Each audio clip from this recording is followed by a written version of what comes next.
Adewale ti ń káwọ́ pọ̀nyìn rojọ́ Beliiti àti Waya ló fi lu ọmọ ẹ̀ ọmọ ọdún mẹ́rin.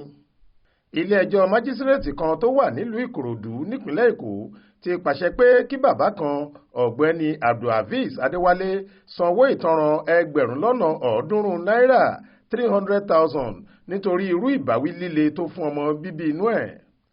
Lọ́jọ́ Ìṣẹ́gun Túsídéé ọjọ́ 19 oṣù kẹta ọdún yìí ni àwọn agbófinró wọ́ ọkùnrin ẹni ọdún 37 tó ń ṣiṣẹ́ fóònù títúnṣe yìí lọ síwájú adájọ́ májísírèètì nítorí bó ṣe fi Beliiti àti Waya iná lu ọmọ ẹ̀ ọmọ ọdún 4 péré. Ẹ̀sùn ìfipájẹniníyà tó ń kó ìpalára báni ni wọ́n fi kan ọkùnrin tó ń gbé ní ojúlé 4 òpópónà Aláàjì ládùúgbò Ládégà Ìkòròdú nípínlẹ̀ Èkó yìí. Lọ́jọ́ 11 oṣù kejì ọdún yìí ni ASP Raji Hakeem tí í ṣe agbèfọ́ba ní kóòtù sọ pé ọkùnrin náà hùwà ọ̀dájú ọ̀hún. Ọ̀gbẹ́ni Babátúndé Olówóníṣayé tí í ṣe alábàágbé bàbá ọmọ náà ló wá fẹjọ́ sùn àwọn ọlọ́pàá tó sì tún mú ọmọ náà wá sí tẹ̀sán wọn.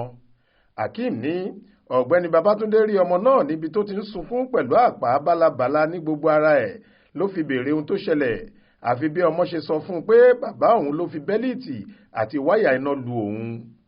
Ìwà yìí ni agbèfọ́ba sọ ní kóòtù pé ó tako abala 92 àti 93 ìwé òfin ìwà ọ̀daràn ìpínlẹ̀ Èkó ti ọdún 2015. Bó tilẹ̀ jẹ́ pé olùjẹ́jọ́ sọ pé òun kò jẹ̀bi ẹ̀sùn tí wọ́n fi kàn án, adájọ́ májísírèètì náà arábìnrin Bọ́lá Ọ̀ṣúnsanmí fààyè bẹ́ẹ̀lì sílẹ̀ fún bàbá ọmọ yìí, bẹ́ẹ̀ ló pa á láṣẹ láti san náírà pẹ̀lú onídùúró 2. Ọ̀ṣúnsanmí wá sún ìgbẹ́jọ́ sí ọjọ́ 17 oṣù kẹrin ọdún 2024 yìí. Monísọ́lá Sàká ló ṣàkójọ ìròyìn yìí fún iléeṣẹ́ tẹlifíṣàn Aláròye online.